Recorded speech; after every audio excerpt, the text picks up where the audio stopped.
महज 13 साल की लड़की जो आधी रात को 45 साल के आदमी को खेतों में मिलने के लिए बुलाती है, बड़ी हैरानी की बात थी।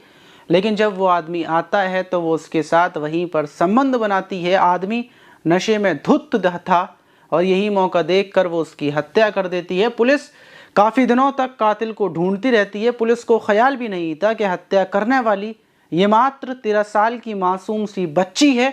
किसी को अंदाज़ा नहीं था, लेकिन जिस तरीके से पुलिस उस घटना का खुलासा करती है, उस लड़की को पकड़ती है, लेकिन जब उससे वजह पूछी जाती है कि आखिर तुमने इसकी हत्या क्यों की, इसके साथ तुमने पहले संबंध क्यों बनाए, तो उसके बाद जो खुलासा होता है वो सुनने के बाद पुलिस ही क्या, हर कोई दंग रह जाता है। यकीनन आप भी चौंक जाएंगे। लेकिन जितने भी लोगों ने इस घटना को सुना, सारे लोगों ने यही बोला कि उस लड़की ने उस आदमी की हत्या कर कर बिल्कुल ठीक किया और इस काम की हम तारीफ करते हैं। तो चलते हैं और जानते हैं पूरा मामला। राजस्थान के अलवर के खनपुरा गांव में 17 मई की सुबह खेतों में एक शख्स की लाश पड़ी हुई लोगों को मिलती है। गांव में खलबली मच जाती है। सारे लोग उस लाश के पास पहुंचकर जब नज़ारा देखते हैं तो उनको पता चलता है कि ये लाश गांव के ही विक्रम की है, जिसकी उम्र 45 साल थी। जो इस गांव का सरपंच है, उसका छोटा भाई है। वही सरपंच भी आते हैं। फैमिली वाले जब आकर देखते हैं तो उनको लगता है कि विक्रम की शायद शराब ज़्यादा पीने की वजह से रात को मौत हुई है, क्योंकि विक्रम हर टाइम 24 घंटे शराब के नशे में रहता था। ना ही वो कुछ काम करता था, बस सिर्फ शराब पीना और शराब पीना। फैमिली वाले ज़्यादा विक्रम के ऊपर ध्यान भी नहीं देते थे, क्योंकि उसको आवारा घोषित कर दिया था। और इसी तरीके से फैमिली वाले उसका अंतिम संस्कार करने के लिए कि इसकी अब खुद से मौत हुई है और ये सोचकर उसकी लाश को उठाकर घर ले जाते हैं। लेकिन जब उसके अंतिम संस्कार करने से पहले उसके शव को, उसकी लाश को जब देखते हैं तो उसके गले पर, उसके शरीर पर कुछ खरोंचों के निशान थे। फ़ौरन वहाँ के सरपंच पुलिस को फ़ोन करते हैं। पुलिस पहुँचती है और लाश का पोस्टमार्टम करवाया जाता है। लेकिन जब पोस्टमार्टम रिपोर्ट में ये आता है कि विक्रम की हत्या गला दबाकर की गई है, तो पुलिस भी हैरान हो जाती है कि आखिर हत्या किसने की और क्यों की। और कातिल को ढूंढने के लिए जिस जगह पर हत्या की थी, जिस खेत में, वहाँ पर पुलिस पहुँचती है, जांच पड़ताल करती है। लेकिन पुलिस के हाथ कुछ नहीं लगता। उसके बाद सरपंच से पूछा जाता है कि आपको किस किस के ऊपर शक है। उसमें लगभग 10 लोगों से पुलिस पूछताछ करती है। सारे लोगों से पूछताछ कर रही थी, लेकिन अभी तक पुलिस कातिल तक नहीं पहुंच पाई थी। पुलिस के हाथ खाली थे। फिर दोबारा से पुलिस उसी जगह पर पहुंचती है जहां पर हत्या हुई थी, जहां पर लाश पड़ी मिली थी। और वहां पर जब वहां का मुआयना करती है तो वहां पर एक छोटा सा चुन्नी का टुकड़ा मिलता है। पुलिस उस टुकड़े को देखती है। कुछ लड़की के बाल भी मिलते हैं। बड़ी ही मेहनत से पुलिस वहां पर जांच पड़ताल कर रही थी, एक एक चीज़ को अच्छे से चेक कर रही थी। और जब पुलिस को 2 चीज़ें मिलती हैं, उनको लैब में भेजा जाता है, तो ये पता चलता है कि ये जो चुन्नी फटी है और ये जो बाल का टुकड़ा है, ये एक लड़की का है। और जो हत्या करने वाली है, कहीं ना कहीं जो गले को दबाया गया है, वही चुन्नी से दबाया गया था। अब पुलिस को ये यकीन हो जाता है कि जो हत्या हुई है वो किसी लड़की ने की है। विक्रम के फ़ोन की जो कॉल डिटेल्स थी उसको चेक किया जाता है। उसमें एक नंबर निकलता है जिसमें जिस रात विक्रम की हत्या हुई थी उस रात उसको कॉल किया था। और वो नंबर किसी और का नहीं बल्कि नेहा नाम की लड़की का निकलता है, जिसकी उम्र 13 साल थी, जो विक्रम की यहाँ पर पानी भरने के लिए आया करती थी। पुलिस फ़ौरन उसको उठा लेती है, लेकिन बड़े ही प्यार के साथ उसको भरोसा दिलाकर उससे पूछती है कि आखिर तुमने उस रात विक्रम की हत्या क्यों की।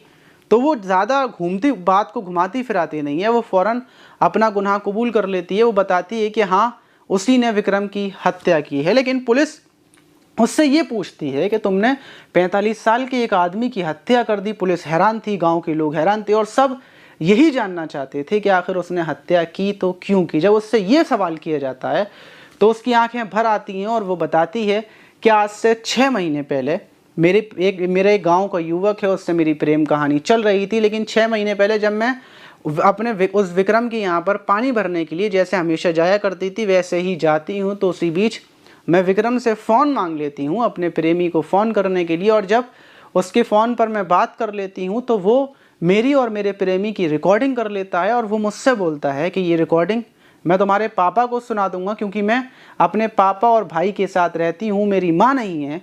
और उसके बाद वो मुझे ब्लैकमेल करने लगता है। जब मैं उससे ये बोलती हूँ कि तुम इस रिकॉर्डिंग को कब डिलीट करोगे, तो वो मेरे साथ संबंध बनाने की बोलता है। और इसी तरीके से वो 6 महीने पहले से मेरे साथ रेप कर रहा था, लेकिन 10 से 15 दिन पहले वो 4 आदमियों को अपने साथ और लाता है और वहीं खेतों में मेरे साथ रेप करता है। उसके बाद मैं पूरे तरीके से टूट जाती हूँ और फैसला कर लेती हूँ कि इस चीज़ का बदला मैं उससे लेकर रहूँगी।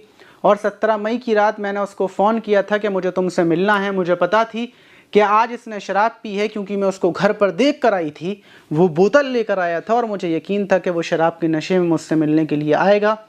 और जब वो मिलने के लिए वहाँ पर आता है तो पहले मैं उससे संबंध बनाती हूँ, और जब वो और ज़्यादा नशे में धुत लगता है मुझे, तो जो चुन्नी थी वो गले में डालकर वहीं पर फंदा लगाकर पूरी ताकत से उसको मार देती हूँ। तमाम वो कोशिशें करता है, लेकिन मेरे अंदर जुनून था, गुस्सा था, मेरे अंदर ताकत बहुत ज़्यादा मुझे महसूस हो रही थी, बदले की आग में मैं जल रही थी। इस वजह से मैं उसकी हत्या कर डालती हूँ। वहीं पुलिस जो लड़की थी उसको नारी निकेतन भेज देती है, और जिन 3 लोगों के नाम उसने बताए थे उनको भी गिरफ्तार कर लिया जाता है रेप के केस में।